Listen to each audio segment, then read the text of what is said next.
45 అంటే 45 ఆఫర్గా. దేవుని పరిశుద్ధ నామమునకు మహిమ కలుగును గాక. Glory to the God. ప్రియులారా, మీకు చాలా మందికి నేను తెలుసును. డోంట్ టాక్, ఎవరు మాట్లాడద్దుగా. It's my time. నా పేరు కుక్కల శ్రీనివాస్ పాల్ అంటారు. వృత్తిరీత్యా గవర్నమెంట్ కళాశాల ప్రిన్సిపాల్ని. నా ప్రభుత్వం ఏంటంటే యేసుక్రీస్తు వారి యొక్క రక్షణ సువార్తను బూదిగంతముల వరకు తీసుకువెళ్ళాలనేది నా యొక్క ఆలోచన. కాబట్టి మీరు గమనించి కొద్ది నిమిషాలు సమయం అయితే ఇవ్వబడింది. ఆ సమయంలో దేవుని మాటలు మాట్లాడదాము. దయచేసి గమనించండి. మేము దాదాపు డేవిడ్ పాల్ గారితో ఈ మధ్యకాలంలో 2 సార్లు మాట్లాడటం జరిగింది. నేను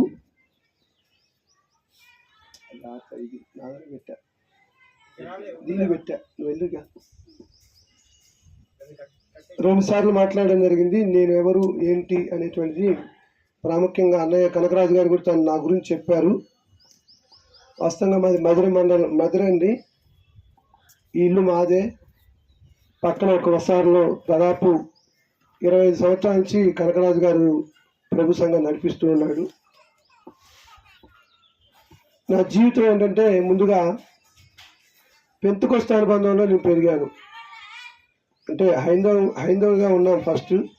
ఆ తర్వాత మా అమ్మగారు కొంచెం హెల్త్ ఇష్యూస్లో యేసుక్రీస్తు వారిని విశ్వసించి పెంతెకొస్తు అనుబంధంలో పెరిగాను. ఎస్సీ కాలనీలో మేడి జయరాజు గారు ఉండే. ఇక్కడికి వచ్చిన తర్వాత జంగాలయ్య గారు, ఆనందరావు గారు, వీళ్ళ ద్వారా ఏదో వెళ్తూ ఉన్నాను. 1998 జూన్ 4న వివాహం అయింది. ఇక్కడికి 22 కిలోమీటర్ల దూరంలో ఉన్నటువంటి నందిగామ. మన మధ్యలో ఉన్నారు మా బావగారు గడ్డం శ్యాంప్రసాద్ గారు. వారి చిన్న చెల్లి, 2 చెల్లెలు ఆయనకి. వాళ్ళు చిన్న చెల్లిని చేసుకోవడం ద్వారా దేవుడి ద్వారాలు తెరిచాడు. మత శాఖల్లో నుంచి 1998 జూన్ 4 పెళ్ళి అయితే 1998 ఆగస్టు 2 నేను ప్రభులోనికి వచ్చాను. చాలా షార్ట్ పీరియడ్లో 58 రోజుల్లోనే గడ్డమార్ గారు అయితే మీ వారి కుటుంబాలను చూసి నిజంగా ప్రభు సంఘం యొక్క కుటుంబం ఎలా ఉంటుందో నేర్చుకొని ప్రభులోకి వచ్చాను. ఆ తదుపరి 1998 నుంచి 2005 వరకు ఇటు కనకరాజు గారికి సహకారిగా అంటే పరిచారకుడిగా ఉంటూ ఇక్కడ దగ్గరలో ఉన్నటువంటి సిరిపురం దగ్గరలో ఉన్నటువంటి మల్లవరం, రొంపి మల్ల అని ఊరు ఉంటుంది, దాని పక్కన మల్లవరంలో ఈవినింగ్ వెళ్ళి ప్రభు సంఘం నడిపించాను. అక్కడ మా మామగారి మరదలకు సంబంధించిన కుటుంబాలు ఉన్నాయి. ఆ తర్వాత నాకు ఉద్యోగరీత్యా నేను కార్లు వెళ్ళవలసి వచ్చిన క్రమంలో మాధవ్ అని ఒకతను ఉన్నాడు, వారికి అప్పగించి వెళ్ళాను. ఇప్పుడు ఆయన కూడా చాలా అద్భుతంగా అక్కడ పరిచయం చేస్తూ ఉన్నాడు.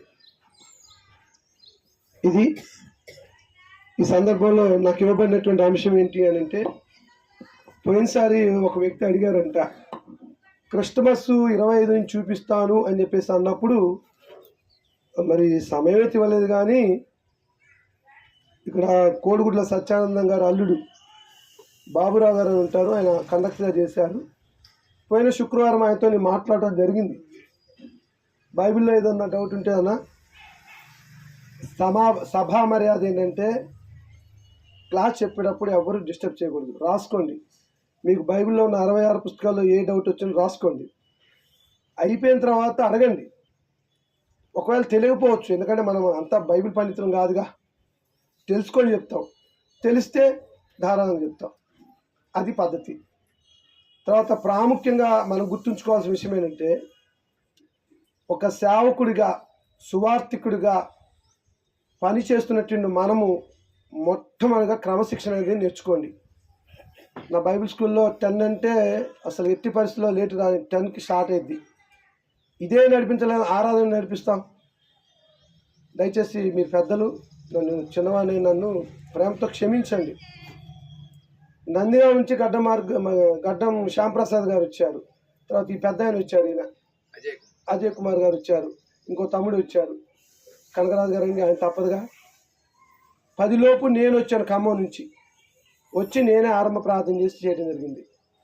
అంటే నేను చాలా పర్టికులర్గా ఉంటాను దేవుని విషయంలో. ఎందుకంటే ఆయన రాజ్యాన్ని ప్రకటించేటువంటి మనమే డిసిప్లిన్ లేకపోతే ఇతరులకు ఏం చెప్తాం, అవునా కదా? సరే, నేను సమయాన్ని పోనీకుండా సద్వినియోగం చేసుకుంటాను. క్రైస్తవులు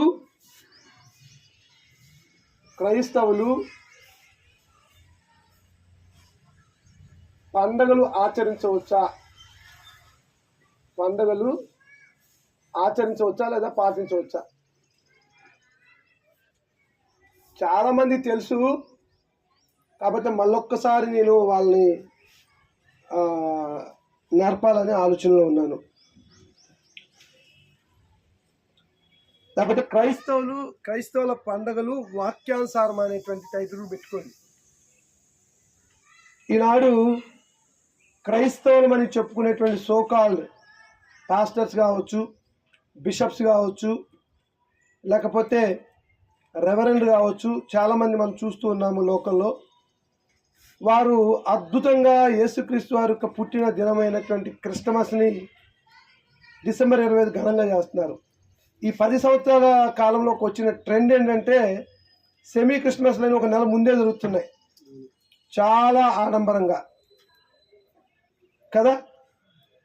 అసలు మీకు ఈరోజు ఏం తెలియాలనుకున్నా అంటే క్రైస్తవులు ఎవరు, పండుగలు అంటే ఏంటి, వారి యొక్క పూర్వపరాలు ఏంటి, పాత నిబంధనలో ఏ రీతిగా దేవుని ఆరాధించడానికి పండుగలు చేశారు, క్రొత్త నిబంధనలో మనం ఏ రీతిగా ఆరాధించడానికి పండుగ చేయాలి అనేటువంటి సంగతిని మీకు తెలియజేస్తాను ఈరోజు.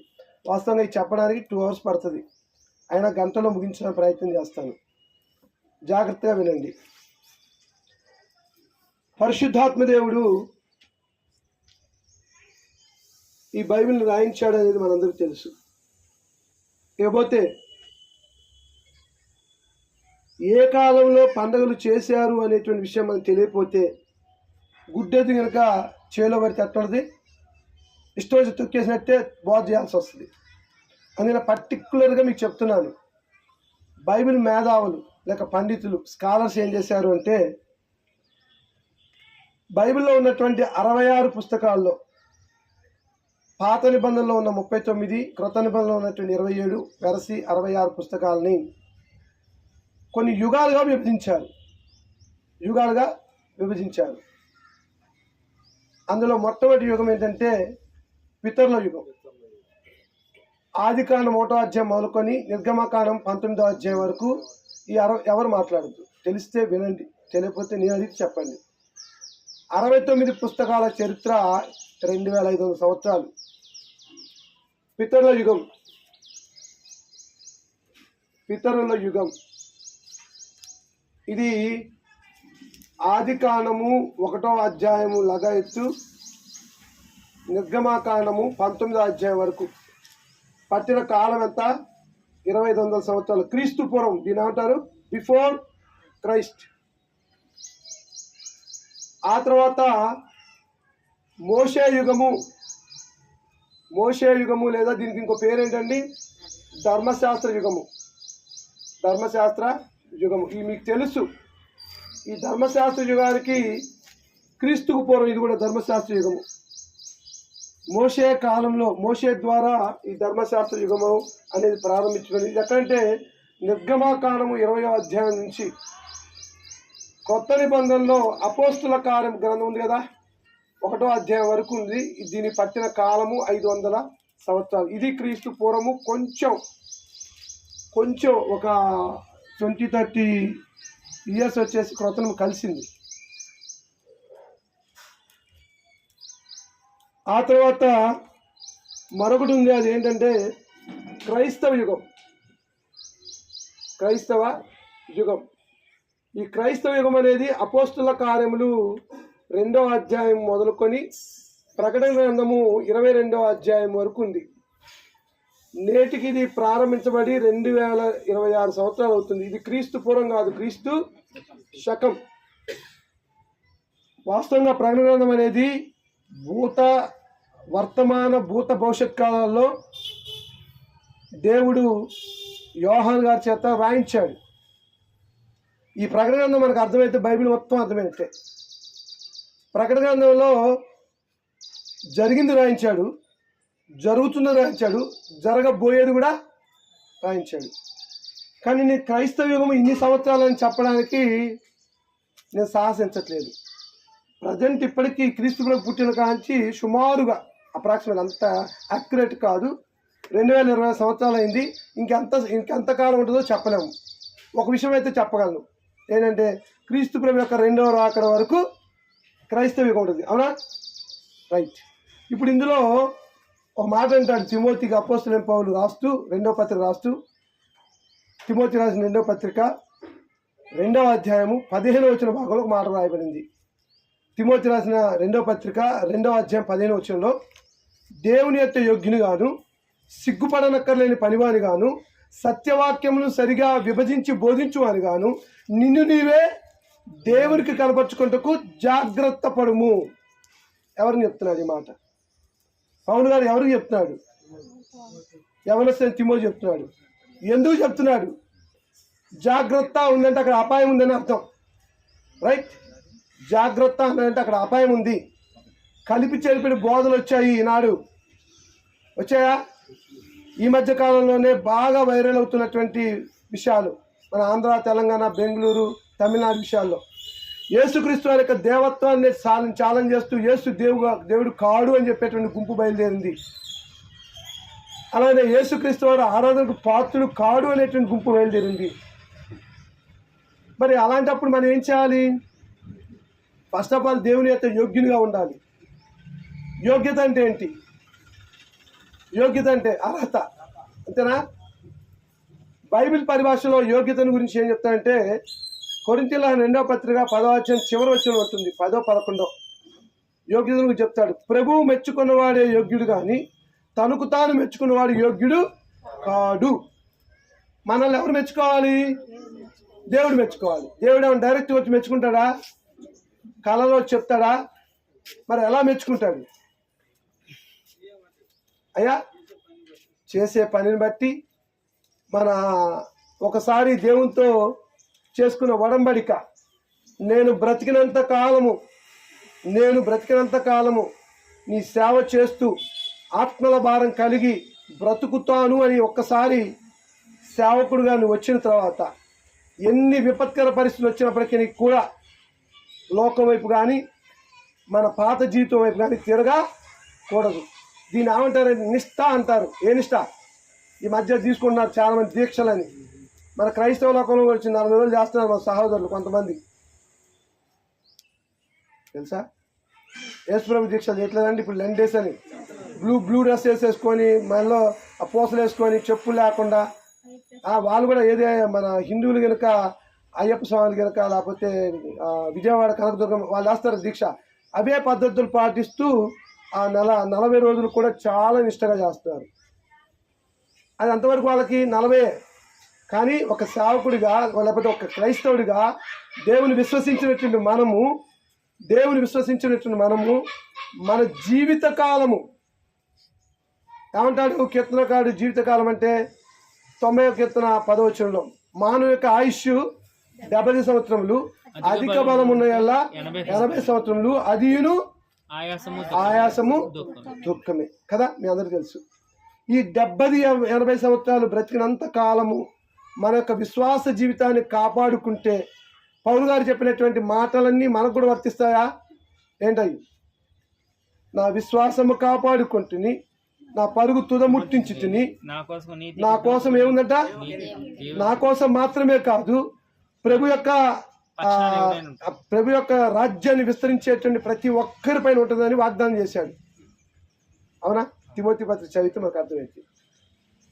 కాబట్టి నేను మీకేం తెలియజేయాలనుకుంటున్నంటే, ఒక క్రైస్తవులు కానీ లేకపోతే ప్రభు యొక్క సంఘాన్ని నడిపించేటువంటి సేవకులు కానీ మనం తీసుకున్నటువంటి దీక్ష ఎప్పటి వరకు అంటే మరణ పర్యంతం వరకు కొనసాగాలి. ఎప్పటి వరకు అండి? అంతే కదా. ప్రకటన 2వ అధ్యాయం 10వ వచనం అంటాడు, మరణం వరకు నమ్మకంగా ఉండుము, నేను నీకు. మరి మధ్యలో పోయామనుకోండి, జీవ కిరీటం బదులు ఏ కిరీటం వస్తుంది? నాశన కిరీటం వస్తుంది. అందుకనే యాకోబు భక్తుడు అంటాడు, యాకోబు పత్రిక 3:1 మీలో అనేకులు బోధకులు కాకుండా ఉండటానికి జాగ్రత్త పడమన్నాడు అనా. ఎందుకు? అక్కడ ఉన్న మాటలు చెప్పాలి, నోట్లో మాట చెప్పాలి. చూడండి 3:1 చూడండి, యాకోబు పత్రిక, మీలో అనేకులు బోధకులుగా కాకుండా ఉండటానికి జాగ్రత్త పడి. ఎందుకంటే తీర్పు ఉంది. ఏ తీర్పు? కఠిన తీర్పు ఉంది. ఇంకేమంటాడు? మరి కఠినమైన తీర్పు ఉంది అంటాడు.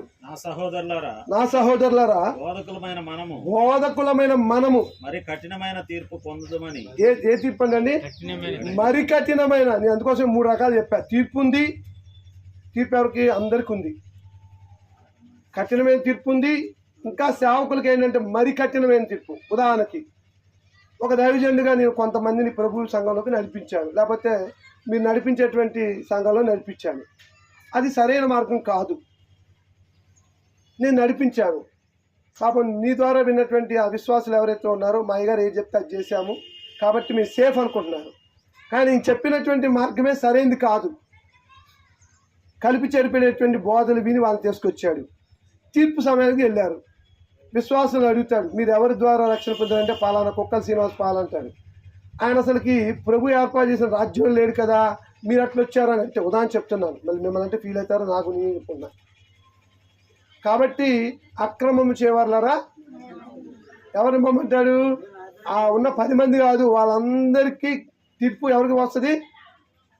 సేవకుడికే వస్తుంది. మరి కఠినమైన తీర్పు అంటే అది. నేను ఎందుకు ఈ విషయాన్ని చెప్పినంటే, దైవజనుడు సన్నద్ధుడై ప్రతి సత్కార్యమునకు పూర్ణముగా సిద్ధపడి దైవావేశం వల్ల కలిగిన ప్రతి లేఖనమును 3:16 2 తిమోతి ఏం చేయాలి? తప్పుదిద్దుటకును ఖండించుటకును నీతి అందు శిక్ష చేయుటకును ప్రయోజనకమైంది. ఎవరైనా 2 తిమోతి 3:16 ఇవన్నీ సేవకులకి కంఠపాఠంగా ఉండాలి. సన్నద్ధుడు అంటే ఇప్పుడే మా బావగారు అడిగారు, బావ ఒక హాఫ్ అన్ అవర్ చెప్పంటే, అమ్మో నేను చెప్పలేగా అన్నాడు. తర్వాత సాధుగా అని చెప్పాను, నువ్వు నాకు చెప్పలేగా అన్నారు. In any time in any circumstances we will write to teach the Bible. వారే దైవజనులు. ఇంకా నేను ఆఫర్ ఇచ్చాను, నీకు వచ్చింది చెప్పన్నా అంటే అర్థమవుతుందా? Are you ready to teach the gospel, proclaim the gospel? Are you ready? In any circumstances, ఏ పరిస్థితులైనా నువ్వు బోధించగలిగిన నాడు ప్రభు నిన్ను యోగ్యులను ఎంచుతాడు. ఇది కరెక్ట్ బై? అవునా కదా? ఎనీ టైం యోగ్యత అంటే అది. అందుకోసమే 2:15 అన్నాడు, దేవుని యొక్క యోగ్యుని గాను సిగ్గుపడనక్కర్లేని పనివాని గాను సత్యవాక్యంను సరిగా ఉపదేశించువానిగా నిన్ను నీవే మీకు కాదని కనపరుచుకునేది. ఎవరికి? పైన ఒక ఆయన ఉన్నాడు, చూస్తున్నాడు అంతా. ఎవరైనా? దేవుడు చూస్తున్నాడు. జాగ్రత్తగా ఉంచుకోమని చెప్పడం జరుగుతుంది. ఇప్పుడు మనం ఏం చేస్తున్నామంటే, దయచేసి ఈ పాఠంలో పితరుల యుగంలో పండుగల యొక్క పరిస్థితి చూస్తాం. చాలా విషయాలు ఉన్నాయి. నేను చెప్తే దాదాపు గంటల తరబడి కొన్ని నెలలు చెప్పిన పరిస్థితి ఇది. ఈరోజు ప్రత్యేకంగా నేను తీసుకున్న అంశం ఏంటంటే పండగలు. ఏంటవి? పండుగలు, ఫెస్టివల్స్. ఈరోజు కూడా పండగే మన మిత్రులకి. ఉగాది.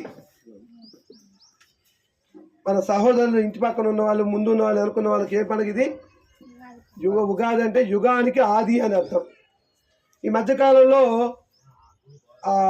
మన హైందవ సహోదరులు ఏం చేస్తున్నారంటే, మనకు ఉగాది అనేది మొదటి సంవత్సరాది కాబట్టి ఆంగ్ల సంవత్సరాది అయినటువంటి జనవరి 1 చేయొద్దని కొంతమంది నిషేధిస్తున్నారు. సో కాల్ పీపుల్, నేను చెప్పను వాళ్ళ గురించి. అవునా కదా? యుగానికి ఆది అనేటువంటిది. సరే, హైందవులకు ఉన్నటువంటి పండుగలు మనకు తెలుసు, బాగా గొప్పగా చేసుకునేది. ఉగాది చేసుకుంటారు, సంక్రాంతి చేసుకుంటారు. సంక్రాంతి ఇంకా పంట వస్తుందిగా చేతికి. ఇవన్నీ కూడా బైబిల్లో ఉన్నటువంటి పేర్లే. ఫల సంగ్రహణ పండుగ అంటాడు, అంటే సంక్రాంతి. ఎస్. తర్వాత ఇంకా ఉన్నాయండి లేవా? దసరా, దీపావళి, ఇవన్నీ పెద్ద పెద్ద పండుగలు కదా. మాకైతే 9-10 రోజులు సెలవు ఇస్తారు టీచర్లు కానీ మా పంతులకి, మా బాగా తెలుసు అని. ఇవి హైందవులు చేసుకునే పండుగలు. సరే, నేను వాళ్ళు చేసుకునే పండుగల గురించి ముచ్చట చెప్పట్లేదు. అసలు పండుగ అంటే ఏంటి అనేది తెలియాలి మీకు. పండుగ అంటే అదొక ఉత్సవం, అదొక వేడుక, అదొక సంబరం, లేకపోతే పర్వదినం అని అర్థం పండుగ అనేటువంటి దానికి. దీంట్లో ఏముంటాయంటే సంస్కృతి ఉంటుంది, కల్చర్, సంప్రదాయాలు ఉంటాయి, మతము లేదా ప్రత్యేక సంఘటనలు చేసుకుంటాయి.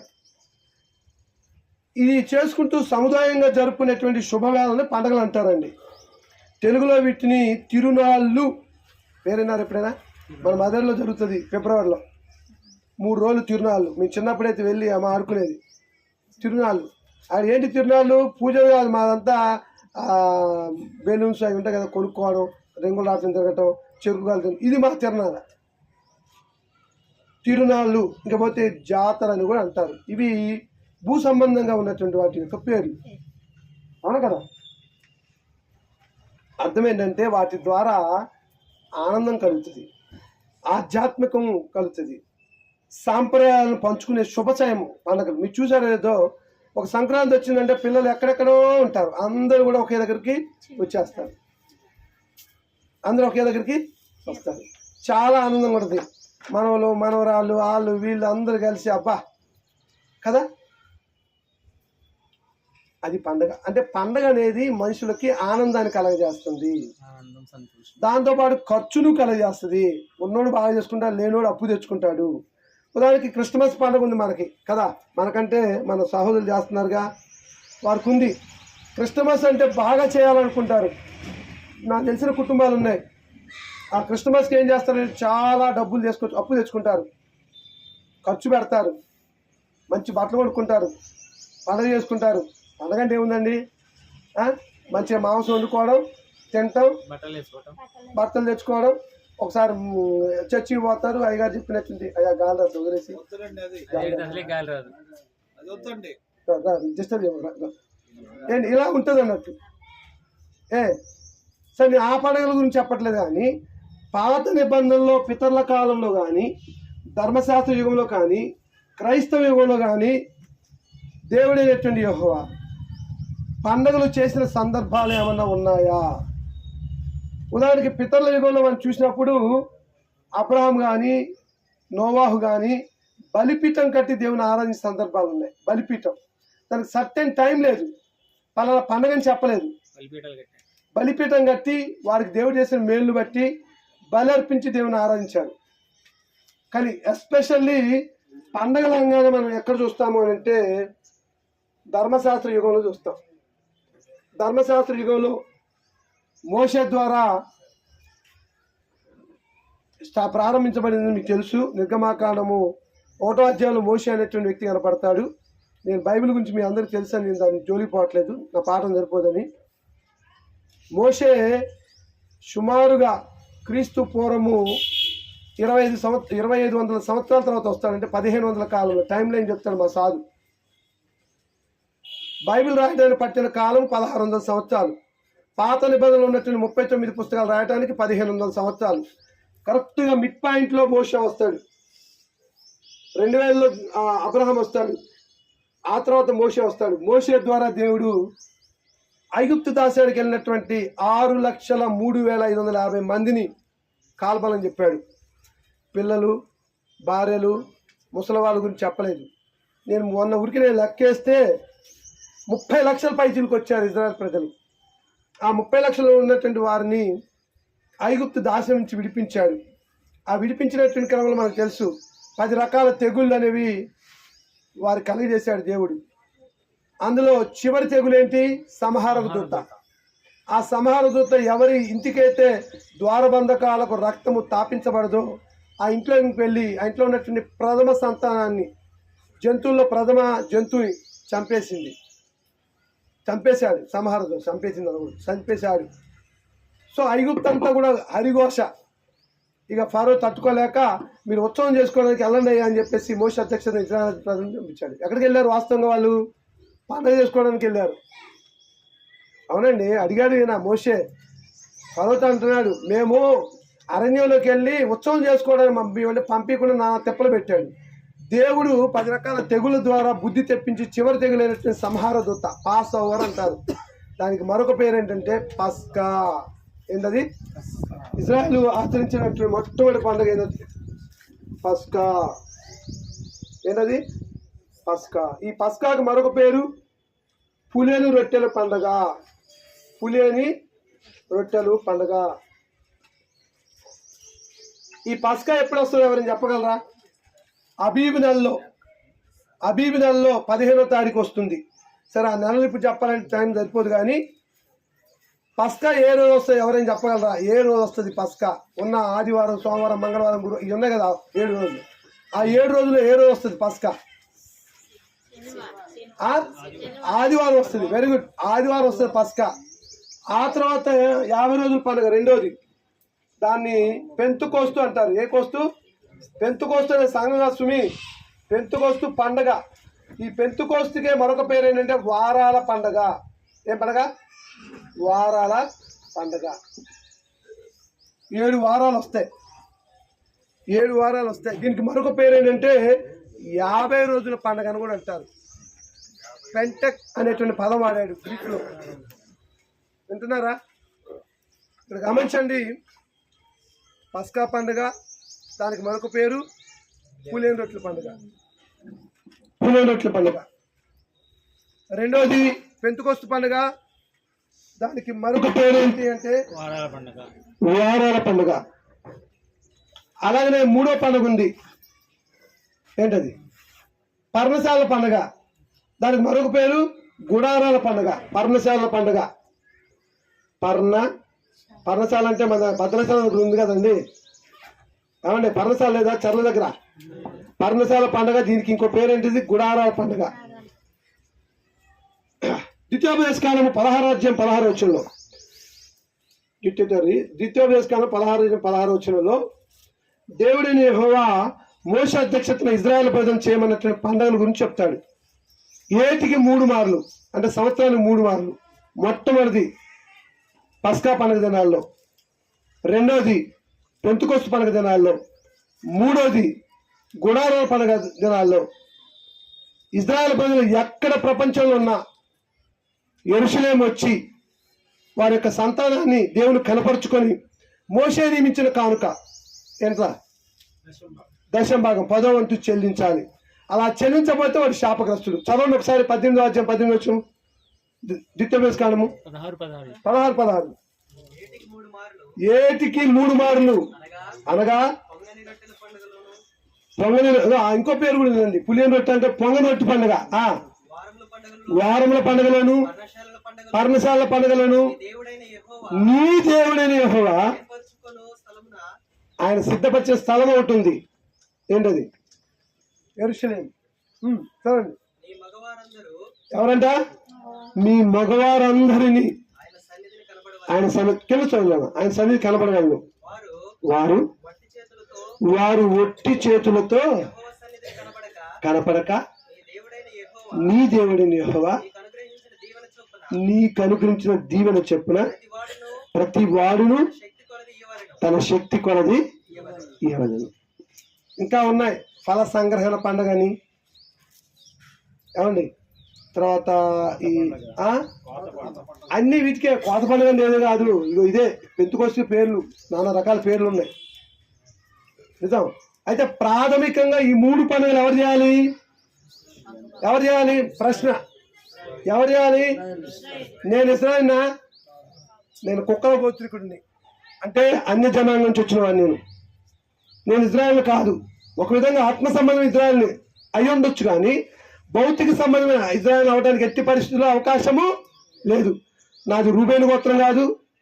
ఇంకా ఇవన్నీ చదువుకుంటే ఆ గోత్రాలు ఏ గోత్రం? నేను చెప్పాను, నా గోత్రం ఏంటి? కుక్కల గోత్రం. అశ్మిషంగా కుక్కల గోత్రం విషయం కానీ చట్టం పెడతాడు. అది అవునా కదా? నేను జెంటైల్ పీపుల్, ఇజ్రాయేల్ ప్రజలకి దూరస్తుడిని చెప్తాడు కదా అక్కడ పేతురు గారు పెంతెకొస్తు పండుగ మీరును మీ పిల్లలను దూరస్తులైన వారందరికీ ఈ వాగ్దానం చెందును అని చెప్తాడు. గుర్తుందా? అపొస్తలుల కార్యములు 2వ అధ్యాయం 37, 38, 39 వచ్చినప్పుడు మీరు మారుమనసు పొంది పాపక్షమాపణ ప్రతివాడు యేసుక్రీస్తు నామములో బాప్తిసం పొందిరి, అప్పుడు మీరు పరిశుద్ధాత్మను వరమును ఈ వాగ్దానం ఎవరికంట? మీకును మీ పిల్లలకును దూరస్తులందరికీ. దూరస్తులు అంటే ఎవరండి? మనందరం. మీరు ఎవరు కూడా ఇజ్రాయేల్ గారు, నేను కూడా కాదు. అర్థమవుతుందా? మనం ఎవరం కూడా ఇజ్రాయెల్ కాదు, మనం అందరం కూడా దూరస్థులమైనటువంటి వారము. మనము మన కులాలను బట్టి మతాలను బట్టి ఆయా గోత్రాలు కలిగి ఉన్నాము. కాబట్టి